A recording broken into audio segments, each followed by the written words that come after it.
ओम जय श्री हरि। आप सभी को पुत्रदा एकादशी की बहुत बहुत हार्दिक शुभकामनाएं। हर महीने में 2 बार एकादशी तिथि आती है। ये तिथि भगवान श्री हरि को समर्पित होती है। इस दिन भगवान की पूजा करने से और उनको प्रणाम करने से भगवान प्रसन्न होते हैं, अन्न पुत्र धन देते हैं। शास्त्रों में ऐसा वर्णन है कि जो सावन मास की एकादशी है शुक्ल पक्ष की, उसका नाम है पुत्रदा एकादशी। श्रावण मास की पुत्रदा एकादशी के व्रत को करने से भगवान श्री हरि प्रसन्न होते हैं और इसकी कथा अवश्य श्रवण करनी चाहिए। इस दिन नियम संयम का पालन करना चाहिए। स्नान इत्यादि के बाद भगवान श्री हरि की, श्री कृष्ण की, श्री राम की पूजा करनी चाहिए। इस दिन बाल गोपाल की पूजा अवश्य ही करनी चाहिए। उन्हें पंचामृत का भोग भी लगाना चाहिए। जिसे संतान सुख की इच्छा हो, जिसे संतान प्राप्ति की इच्छा हो, संतान है तो उसकी कुशलता के लिए भी और अपने जीवन में सुख शांति, भगवान की भक्ति पाने के लिए ये व्रत करना चाहिए। व्रत कथा इस प्रकार है। एक राजा था जिसका नाम था सुकेतुमान। वो भद्रावती नामक नगर में रहता था। उसके पास सब कुछ था। उसकी पत्नी सैव्या थी, बड़ी ही सुंदर थी, सुशील थी, आज्ञा पालन करती थी और दोनों पति पत्नी में बड़ा प्रेम था। प्रजा भी पुत्रवत थी, आज्ञा का पालन करती थी। परंतु राजा के जीवन में एक बहुत बड़ा दुख था कि उन्हें कोई संतान नहीं थी।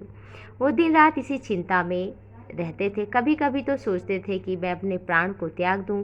मेरे जीवन में संतान नहीं है तो मैं अभागा हूँ। मेरा अंतिम संस्कार इत्यादि कौन करेगा? पितरों का उद्धार कौन करेगा?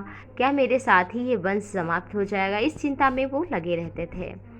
और इसी चिंता में एक दिन वो जंगल की ओर निकल पड़े और तालाब के किनारे पहुँचे तो वहाँ पे ऋषि मुनि का आश्रम दिखा और उस आश्रम के पास वो बैठे थे। तो उन्हें जब ऋषि का आश्रम दिखा तो ऋषि के आश्रम में गए और ऋषि ने पूछा, राजन आप क्यों चिंता में हो? तो उन्होंने कहा कि हे नाथ, मेरे पास सब कुछ है लेकिन संतान नहीं है। इस दुख से मैं दिन रात जला करता हूँ। मुझे कोई पुत्र प्राप्ति का उपाय बताइए।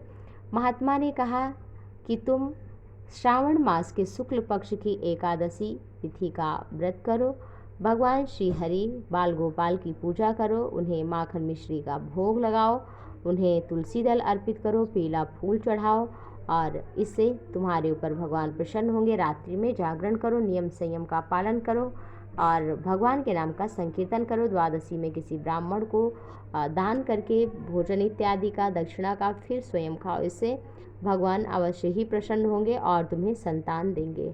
राजा सुनकर बड़े प्रसन्न हुए और घर लौट आए और उसके बाद उन्होंने श्रावण मास में पुत्रदा एकादशी व्रत को किया और भगवान के नाम का कीर्तन किया, सभी नियम संयम का पालन किया। कुछ ही दिनों में फिर भगवान की कृपा से रानी गर्भवती हुई और उन्हें एक सुंदर पुत्र हुआ और उन्होंने संसार में सुख संपत्ति प्राप्त की, संसार में सभी प्रकार के भोग प्राप्त किए, उन्हें सुंदर पुत्र भी मिला और अंत में भगवान के धाम को भी गए।